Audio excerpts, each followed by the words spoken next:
हुकूमत का आवाम के लिए बड़ा रिलीफ, पेट्रोलियम की कीमतों में बड़ी कमी कर दी। पेट्रोल फी लीटर 15 रुपये 39 पैसे सस्ता हो गया। नई कीमत 273 रुपये 10 पैसे मुकर्रर। हाई स्पीड डीजल की कीमत में 7 रुपये 88 पैसे की कमी कर दी गई। नई कीमत 274 रुपये 8 पैसे हो गई।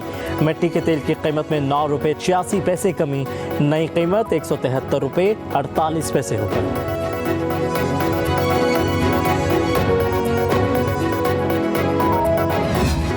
£190 मिलियन रेफरेंस में बानी पीटीआई की दरखास्त जमानत मंजूर। इस्लामाबाद हाई कोर्ट में दलाल मुकम्मल होने पर गुज़श्ता रोज़ फैसला महफूज किया गया था।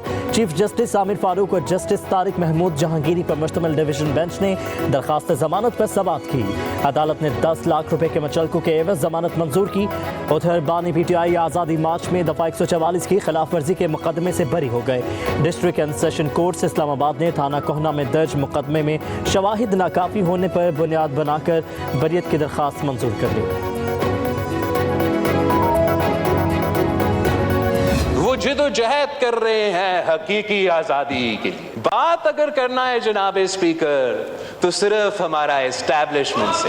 पाँव किसी का पकड़ा हुआ है जनाब स्पीकर, जिनको जनाब कायदे हिज़्ब इख्तिलाफ लेक्चर दे रहा था आइन पे कि सियासत में मुदाखलत ना करो, उन्हीं को तो वो पाँव पकड़ के जबरदस्ती मुदाखलत करवा रहे हैं जनाब स्पीकर। ये मुनाफिकत जारी रहेगा तो उनका रोना धोना जारी रहेगा जनाब स्पीकर। भाई आपका वजीर आजम बात कर रहा है, बैठो। बिलावल भुट्टो जरदारी ने अपोजिशन का रवैया गैर संजीदा करार देते हुए मुज़ाकरात का मशवरा दे दिया। कहा कि 9 मई पर मुआफ़ी और तोबा मांगने तक इन्हें भुगतना पड़ेगा। बात हक़ की आज़ादी की करते हैं और पाँव किसी का पकड़ा हुआ है। सियासतदानों से बात करने से इनकार करते हैं, मगर इन्हें बात एस्टैब्लिशमेंट से करनी है। जिन्हें कहते हैं सियासत में मुदाखलत ना करो, उन्हीं को पाँव पकड़ कर ज़बरदस्ती मुदाखलत करवा रहे हैं। बिलावल का कौमी असम्बली में इजहार ख्याल, बोले अपोजिशन अपनी जिम्मेदारी भूल चुकी है। अगर खुद को आवाम का नुमाइंदा समझते हैं तो जाती रोना धोना बंद करना पड़ेगा। अपोजिशन की तनख्वाह तब हलाल होगी जब वो पार्लियामेंट में मस्बत किरदार अदा करेंगे। इनकी दिलचस्पी जमहूरियत में है, ना ही आइन में। इनकी दिलचस्पी सिर्फ जाती मुफादात में है। बिलावल भुट्टो जरदारी ने अली अमीन गंडापुर को खैबर पख्तूनख्वा के लिए तोहफा भी करार दे दिया। कहा कि ये वज़ीर आला तो किसी और ने बनाया है। कमेटी खेलना अब बंद कर दें, गंदम बहरान के जिम्मेदारों का एहतसाब करें। बिलावल भुट्टो जरदारी का कौमी असम्बली में खिताब। कहा कि गंदम दरामद से किसानों के होने वाले मुआशी कत्ल का एहतसाब होना चाहिए। देर नहीं होनी चाहिए, कल नहीं आज ही एक्शन लेना पड़ेगा। गैर मुंतखब और गैर जमहूरी अफराद के फैसलों से किसान को नुकसान पहुँचा। कश्मीर हमारी शाहरग है और मैशत की शाहरग किसान है। किसानों से गंदम खरीदें और इजाफी गजा के मुसलमानों को रवाना कर दें। किसानों को कीमत नहीं मिल रही और एक्सपोर्ट पर भी पाबंदी है। ऐसा ना हो कि अगले साल गंदम की काश्त कम कर दी जाए। चेयरमैन पीपल्स पार्टी ने गंदम की एक्सपोर्ट पर आज पाबंदी खत्म करने का मुतालबा कर दिया। क्या हम मुल्क में एस्टेब्लिशमेंट के रजामंदी के बगैर कोई तहरीक नहीं चला सकते? क्या हमारा हर इलेक्शन उनकी मदद से होगा? इसके खिलाफ जंग लड़नी है। अगर कौम नहीं उठेगी और कौम अपने इस वोट को तहफ़्फ़ुज़ नहीं फराहम करेगी तो फिर हम मुसलसल गुलामी की तरफ जा रहे हैं। हम धांधली के खिलाफ तहरीक शुरू कर चुके हैं। हुकूमत इस्तीफे दे दे, मुल्क में दोबारा इलेक्शन करवाए जाएं, फौज इलेक्शन से दूर रहे। मौलाना फजलुर रहमान की न्यूज़ कॉन्फ्रेंस। कहा कि मौजूदा हालात में हुकूमत किसी भी तरह डिलीवर नहीं कर सकती। लोग सिर्फ हुकूमती ओहदे एंजॉय करेंगे। पीपल्स पार्टी को जिस दिन परेशानी हुई हुकूमत के लिए मसला हो जाएगा। नहीं समझता कि अक्सरियत मुल्क पर हुकूमत कर रही है। आवाम अब भी ना उठे तो मुसलसल गुलामी की तरफ बढ़ते चले जाएंगे। हमारी पीटीआई के साथ कोई जाती दुश्मनी नहीं है।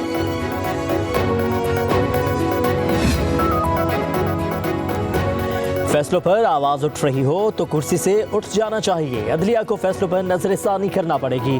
गवर्नर सिंध कामरान टसोरी की प्रेस कॉन्फ्रेंस। कहा कि जिसका जी चाहता है एस्टेब्लिशमेंट को सियासत में घसीट लेता है। जिस तरह के फैसले आ रहे हैं इससे कौम परेशान है। सुप्रीम जुडिशल काउंसिल का इजलास फौरी बुलाकर मामलात का जायजा लिया जाए। देखा जाए कि हाई कोर्ट के जज खत क्यों लिख रहे हैं। गरीबों और आवाम के फैसले तो बरसों में नहीं आ रहे। अदलिया ऐसे फैसले ना करे जिस पर 10 साल बाद नदामत हो। पे इल्जाम लगाने से काम नहीं चलेगा। अब आपको सबूत तराजू में शवाहिद देने पड़ेंगे कि किसने मदाखलत की, कोई मदाखलत की और कि शवाहिद आ गए, हम आपके साथ खड़े। जब सेल्फ अकाउंटेबिलिटी की बात हो जाए तो हमें खुश होना चाहिए। एक सिचुएशन चल रही है जिसके तहत बार बार इंटेलिजेंस इदारों का नाम लिया जा रहा है, तो भाई शवाहिद देना, शवाहिद दे, हम आपके साथ खड़े हैं। इदारों को निशाना बनाना बंद करें। अगर इदारों की कहीं दखल अंदाजी है तो सबूत दें। सेनेटर फैसल वावडा की इस्लामाबाद में धुआंधार प्रेस कॉन्फ्रेंस। कहा कि अब अगर किसी ने पकड़ी उछाली तो हम उसकी पकड़ी का फुटबॉल बनाएंगे। सुप्रीम जुडिशल काउंसिल को इस मामले में मुदाखलत करना होगी। दोहरी शहरियत वाले अदालतों में बैठे हैं। आपके लिए शराब हलाल और हमारे लिए हराम है। फैसल वावडा ने कहा कि जस्टिस बाबर सत्तार से मुतालिक कहा गया कि वो पाकिस्तानी है। इस्लामाबाद हाई कोर्ट को खत लिखा, 15 रोज गुजर गए, अभी तक जवाब नहीं आया। इल्जाम लगाने से काम नहीं चलेगा, सबूत भी देने पड़ेंगे।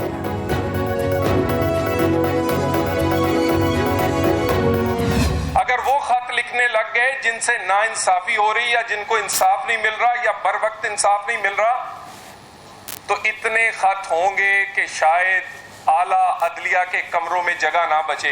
नॉन इशू को इशू बनाने की कोशिश की जा रही है। जज साहिबान लेटर नहीं लिखते, नोटिस करते हैं। अगर किसी खत का नोटिस होना चाहिए या उस पर कार्रवाई होनी चाहिए या वो भी लाइव चलनी चाहिए, तो वो ज़िले अदलिया का खत है जो कि उन्होंने इस्लामाबाद हाई कोर्ट के चीफ जस्टिस को लिखा है। आम आदमी को अदालतों से इंसाफ नहीं मिल रहा, वो किसको खत लिखे। सेनेटर तलाल चौधरी की प्रेस कॉन्फ्रेंस। कहा कि नॉन इशू को इशू बनाने की कोशिश की जा रही है।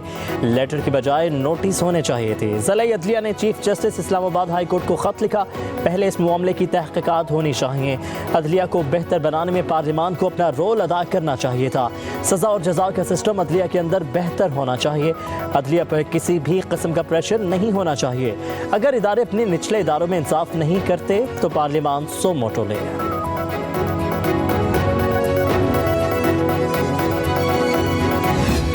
मैं वादे तौर पर पैगाम दे रहा हूँ मिनिस्टर पावर को भी और फेडरल गवर्नमेंट को भी कि जो ज़ालिमाना लोडशेडिंग आपने पख्तूनख्वा में शुरू की हुई है, आपसे बार बार इस पर बात हो रही है। आपको बार बार मैं एक बता रहा हूँ कि किस तरीके से हम बैठ के मसले का हल निकालें, लेकिन आप मेरे ख्याल में ये समझते हैं कि आपके साथ कोई शराफत की ज़बान में बात करें तो आप उसे कमजोरी समझना शुरू करते हैं। ना, हम कमजोर हैं।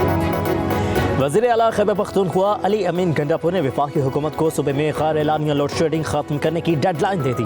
कहा वफाकी वज़ीर पानी और बिजली और वफाकी हुकूमत सुन ले कि अब ऐसा नहीं चलेगा।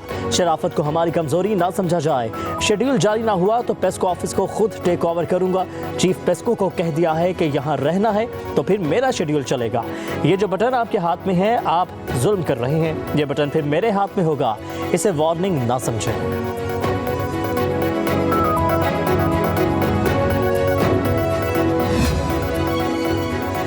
वफाकी हुकूमत शराफत की जुबान नहीं समझ रही। माशाल्लाह, ये वज़ीर आला KP का बयान है। वफाकी वज़ीर ख्वाजा आसिफ का अली अमीन गंडापुर के बयान पर रद्द अमल। कहा कि लोड शेडिंग पर एतराज़ है तो बिजली चोरों का बिल सूबाई हुकूमत अदा कर दे।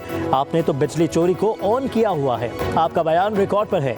गंडापुर साहब, आपकी पब्लिक में जुबान तो आपके बयान से जाहिर है, लेकिन अगले दिन वज़ीर आज़म के साथ गुफ्तगू में आपकी जुबान से शहद और घी शक्कर के चश्मे फूट रहे थे।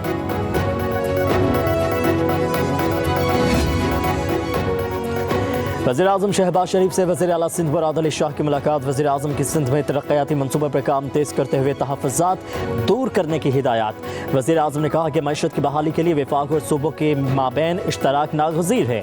तरक्की और खुशहाली के लिए हमें मुत्तहिद होकर मसाइल का हल तलाश करना होगा।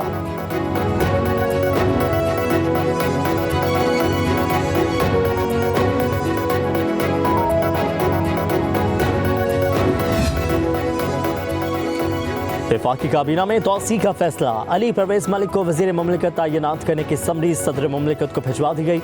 अली परवेज़ मलिक को वज़ीर मुमलिकत बराए ख़जाना और पावर डिवीज़न का कलमदान दिए जाने का इम्कान है। हलफ बर्दारी तकरीब 17 मई को होगी। कलमदान का नोटिफिकेशन हलफ बर्दारी के बाद जारी किया जाएगा।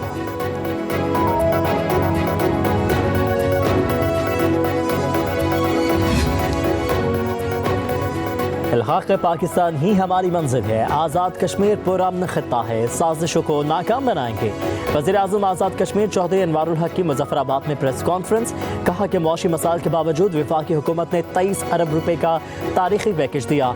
सदर जरदारी वज़ीर-ए-आज़म शहबाज शरीफ का शुक्रगुजार हूँ। एक्शन कमेटी को शुक्र अदा करना चाहिए। अवामी और रियासती मफादात के लिए मिलकर काम करेंगे। अनारकी फैलाने वालों को मुआफ़ नहीं किया जा सकता। पुरअमन फ़िज़ा को ख़राब करने की कोशिश करने वाले चंद अनासिर ही हैं।